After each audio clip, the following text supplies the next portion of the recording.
Anyways, copy lang natin to. Same lang siya ng PEMDAS. So, ika-copy lang. Then, solve muna natin tong nasa loob.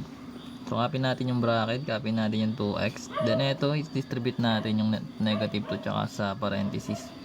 So, yung negative 2 times 3, magiging negative 6. Then, negative 2 times positive x, magiging negative 2x. So, mawala na yung parenthesis. Bracket na lang sila. Hyperbola. Then, copy natin yung negative sign. Then, expand natin to. So, this is binomial. So, magkakaroon tayo ng x squared. Kung marunong ka na yan, magiging 10x yan. Then, plus 25. Pag in-expand mo yan, tigakalabasan. Pwede ka ba mag-example ng hyperbola? Topic kasi namin. Kaya ba yun? Hey, thank you lah. Gags team, may gamepad. Thank you po. Then, pwede na tayo mag-cancel guys. Pero, copy lang muna itong x minus 2. Tapos yung sa parenthesis, ayun sa bracket. Ang matitira na lang dito is negative 6. Kasi maka-cancel itong 2x minus 2x. So, magiging negative 6 na lang to. By the way, naka-parenthesis, naka-bracket pa rin yan Kasi, ibig sabihin, i-multiply yan pa to dito. Then, magiging negative x squared to. Kasi di-distribute natin. Pero tama yan yung ginagawa ko, no? Tama ba yung ginagawa ko? General mathematics nga to. Tapos distribute natin to dito sa kabila. Pag ganun to guys so magiging negative 6x. Then positive 12. Then copy lang natin yung negative x squared minus 10x minus 25. Tama ba ya? Tama ba ya? Tama, wala pa namang mali. Hindi na ako marunong. Tinir. Negative x squared plus 11x plus 17. Ang sagot? Negative x squared minus 16x. Unahin natin yung may pinakamataas na variable, exponent. So, negative x squared yun. Then, combine natin yung negative 6x minus 10x. Magiging negative 16x yun. Then, yung 12 minus 25, that is negative 13.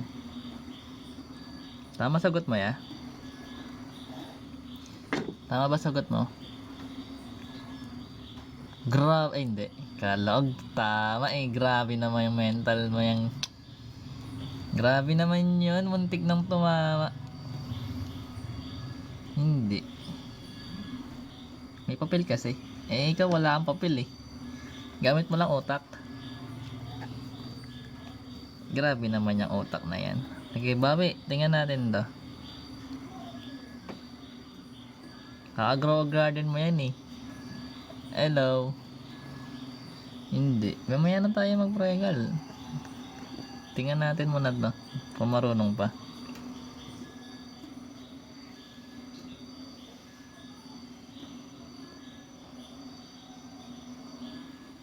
Mental mo na yan. Sagutan mo na dali. Tingnan natin kung kaya i-mental. Tinulungan na tayo guys. So magiging 3x squared to. Copy lang muna natin. Solve natin ito nga sa loob. So yung negative, copy natin bracket. So yung 7x. Then copy lang muna natin yung negative to guys. Then FOIL method natin to. So pag FOIL method natin to, tayo mahirapan. So 2x times 3, that is 6x. Then 2x times negative x, that is negative 2x squared. Then negative 1 times 3, that is negative 3. And negative 1 times negative x, that is positive x. So kung may terms na pwede i-combine, i-combine natin. Or kung gusto mo, pwede na natin to distribute na negative 2, tsaka na tayo mag-simplify. Pwede naman yan. 3x squared. Pero pag ginawa kasi natin dito, kinonbine na natin yung terms na pwede. Delete yung number, ibig sabihin. Pero mas maganda siguro kung distribute natin tong negative to muna. So negative 2 times 6x magiging negative 12x. Then yung negative 2 times negative 2x squared magiging positive 4x squared. Then yung negative 2 times negative 3 magiging positive 6, and negative 2 times positive x magiging negative 2x. So ngayon, mamaya tayo mag-simplify, distribute natin yung sign muna na negative. Sabig sabihin, lahat ng nasa loob na ng parenthesis magpapalit sila ng sign. Sabig sabihin, si negative times 7x magiging negative 7x. Then itong negative natin magiging positive 12x. Yung 4x squared magiging negative 4x squared. Then yung 6 magiging negative 6. And yung negative 2x magiging positive 2x. So sa case na to, pwede na tayo mag-combine ng mga terms. So unahin natin yung may squared. May sa anong sagot? C yan. Negative x squared daw. So tama yun guys, kasi 3x squared minus 4x squared magiging negative x squared na lang. O baga negative 1x squared. Pero considered yun na meron nung 1 dito. Then punta tayo sa may variable x. So negative 7x 12x. Pares kaya? Tingnan natin. Tama nga no? Ay plus sa'yo eh. Sa kanya minus. Tingnan natin. Hindi ko pa naman alam yung solution by the way. Tingnan natin kung sino yung tama. So yung negative 7x then yung 12x pwede combine. So magiging 5x then 5x plus 2x magiging 7x. So magiging plus 7x. Then meron tayong constant na minus 6. So ito yung magiging sagot. Same ba? Di minus dun eh. Sa'yo plus. Tama si yan guys. Grabe naman si Olympiad. Olympiad kasi lugi. Isa pa. Nasa. Grabe naman ito mga ito mag-simplify. Nasa. Grabe yun. Kasi mas mahaba. Ito lang. Baka mahirapan kayo mag-mental. Galing nyo naman mag-mental guys. Idol. Ako nga hirap eh. Pag ginaganto to, kailangan to sinasulat ko lagi. Kasi pag hindi ko yan sinulat, hindi ko yan masasolve.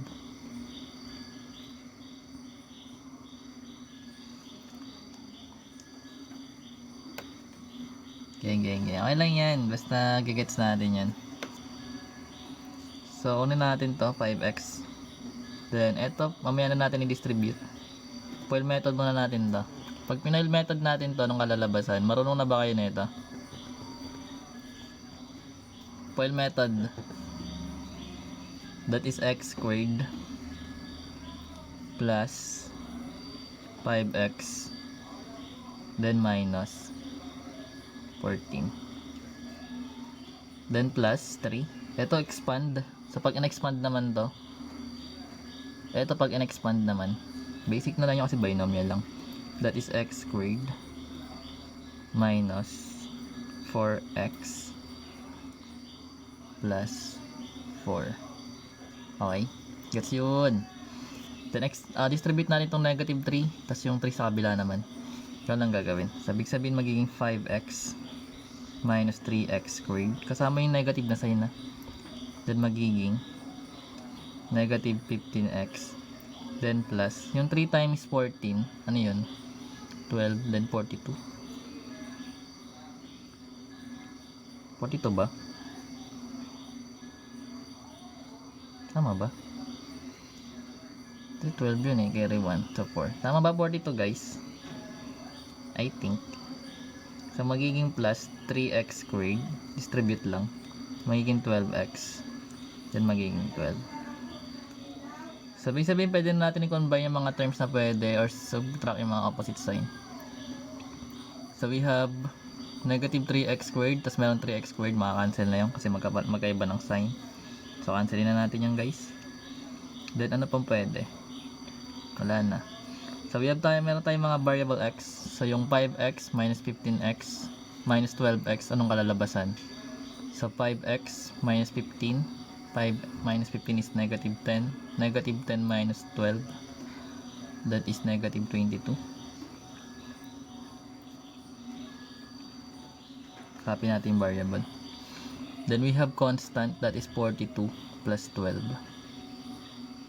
Magkakaroon tayo ng 54. Lakas ah. Lakas ah. Grabe naman yun. Grabe naman kayo guys. Tama kayo lahat.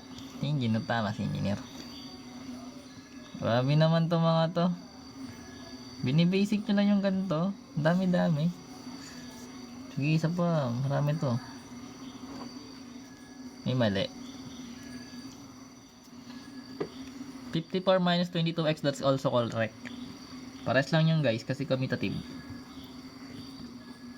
Anyways, try natin to. Ito medyo madali. M plus 3 tapos M minus 1. Dati binomial lang sinusolve natin, no? Ngayon iba na.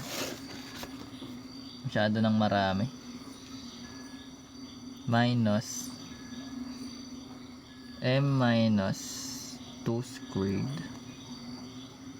plus 4. Ito medyo madali yata. Later. Pasagot muna natin. Pag okay na lahat. Galing mag-mental ng mga to guys. Grabe. Mentalist. Mga... So pag in-expand natin to guys, tingnan natin kung sinong tama, no? So magiging m squared. Then m times negative 1, that is negative m. For that part, right ko na no? Pero okay lang yung 3 times m is 3m. Then yung 3 minus 1, 3 times negative 1, that is negative 3. Then expand muna natin to guys. Yung m minus 2, alam na natin yan. Same lang siya dito sa kabila. So magiging m squared minus 4m plus 4. Then meron pa tayong plus 4 sa gilid. So kailangan natin i-distribute itong negative. So magkakaroon tayo ng m squared dito. Pero pwede na natin to pagsamahin. Yung negative m plus 3m. Magiging 2m na yan. Minus 3. Then pag dinistribute natin yung sign dito, magpapalito lahat ng sign. So magiging negative m squared plus 4m. Then minus 4. Then yung plus 4 natin nandun.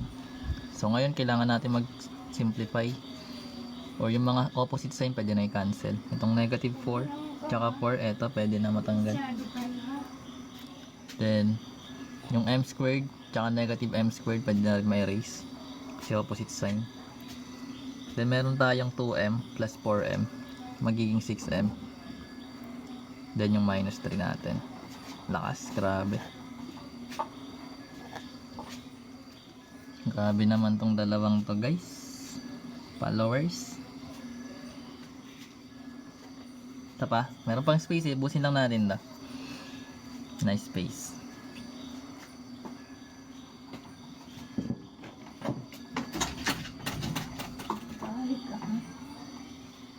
Hindi na yan. Yan, galat na. Then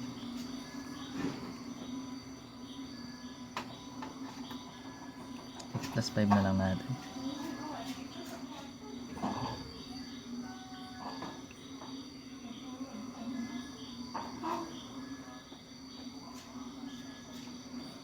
Tatry natin. Gets yun. Paturo ng solving involving quadratic equation. Paano PEMDAS? Ito para tong PEMDAS, diba? Math enthusiast. Pag na natin yata. Nag-solve by Sian? Hindi yata eh. So anyways, pag in-expand natin to, FOIL method muna ulit. So yung x times 3x magiging 3x squared. Alam na natin yan. Then yung x times 1 magiging x na lang. Then yung 5 times 3x magiging 15x. Try natin. Then yung 5 times 1, that is 5. Then bago tayo mag-simplify guys, i-distribute yung negative. Expand ba natin to? Ala, ayan po oh. Grabe naman. Tingnan natin.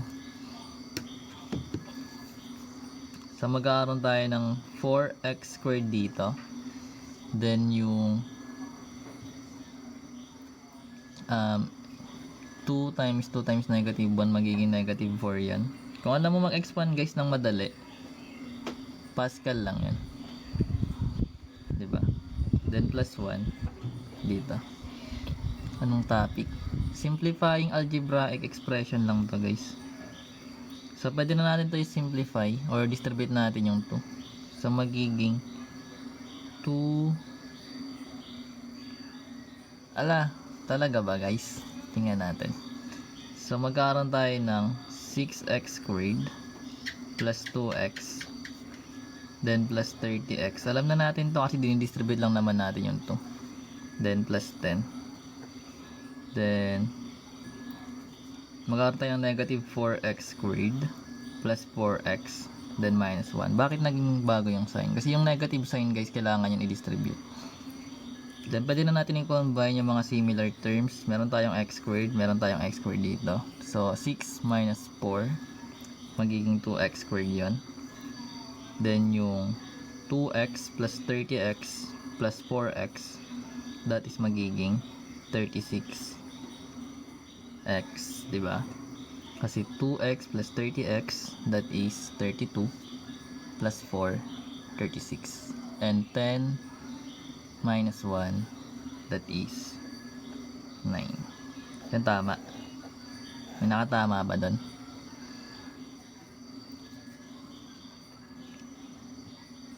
Tama? May nakatama ba?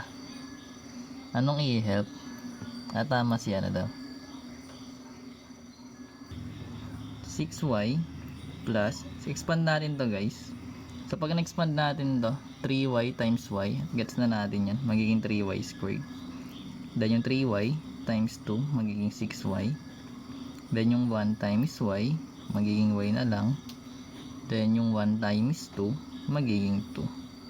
Then bago natin i-distribute yung negative, multiply muna natin tong dalawa. So magkakaroon tayo doon ng parenthesis, like y times y magiging y squared. Then yung y times negative 8 magiging negative 8y. Then yung negative 3 times y magiging negative 3y. Then yung negative 3 times negative 8 magiging positive na yung sign, tapos magiging 24. Then sa gantong case na guys, pwede na tayong mag-add kung gusto or expand muna natin to para isahan na lang.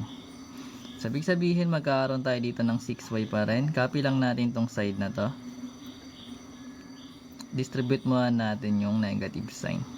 So lahat ng sign dito sa loob magpapalit. So magkakaroon tayo ng negative y squared, magiging positive 8y, magiging positive 3y, magiging negative 24. Then pwede na tayong mag-combine ng mga terms na pwede. So ibig sabihin meron tayong squared, unahin natin yun. Then meron ditong negative y squared, so that is 2y squared na lang. Then lahat ng may variable y naman. So yung 6y plus 6y plus y plus 8y plus 3y.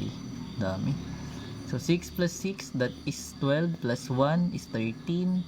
13 plus 8 is 21, plus 3, that is 24. So ibig sabihin magkakaroon tayo ng plus 24y.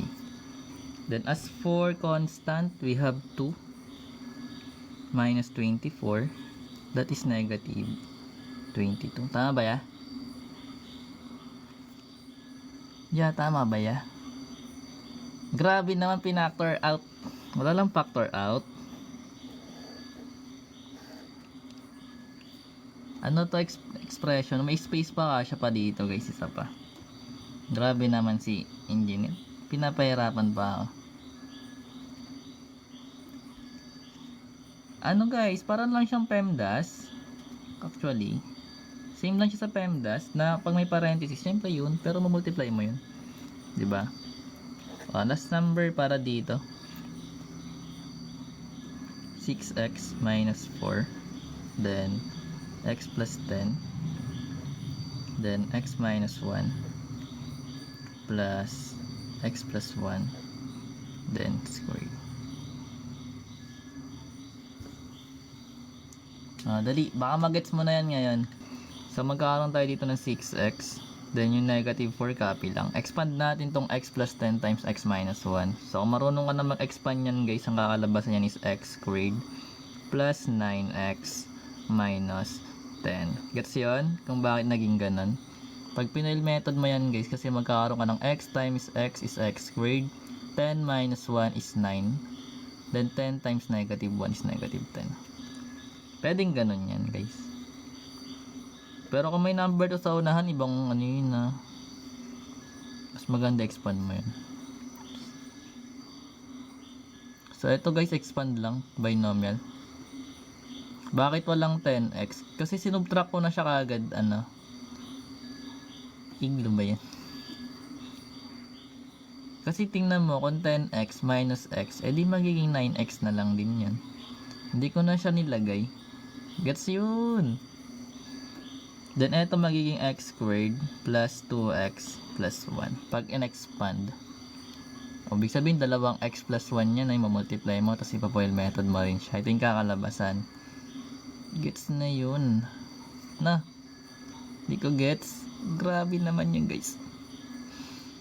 Di foil method nga ni. So x times x squared, x times negative 1, negative x. 10 times x, 10x, negative x times plus 10x, 9x. Ala, di na gets. Sige na nga, lagay natin dito.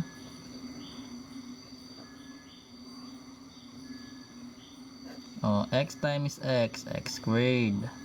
X times 10, ito yung hinahanap mong 10x.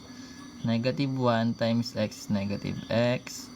Then negative 1 times 10 is negative 10. So pag in-expand mo to guys, magiging x squared. Sinimplify natin. Yung 10, meron tong 1, magiging 9. Ganito pa rin siya. Kumbaga guys, pag ganito lang naman yung expression mo, multiply mo to, subtract mo to, or plus. Depende sa sign. Then multiply mo yung dulo. Gets na? Yung katulad dito, kunyari ito. Yung y times y squared. Then yung negative 3 plus negative 8, magiging negative 11 yan. Dito yun magiging negative 11. Then yung negative times negative magiging 24. Ala! Di, gets yun guys. Meron tayo dito guys, expand na natin to, i-simplify natin. So distribute natin yung negative 4 sa lahat dito. Ay, thank you Sir AJ. Sir AJ, papasa na ako. 4x squared, magiging negative 36x, then positive 40 na to. Kami na pipili LP. Titignan ko kahit na daw eh.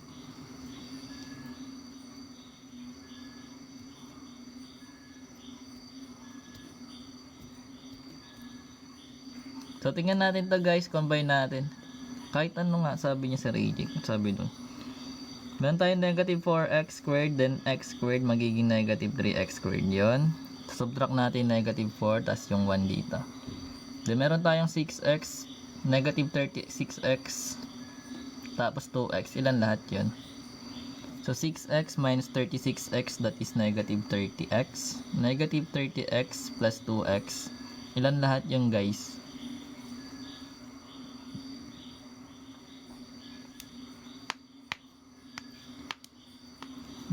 Ayos.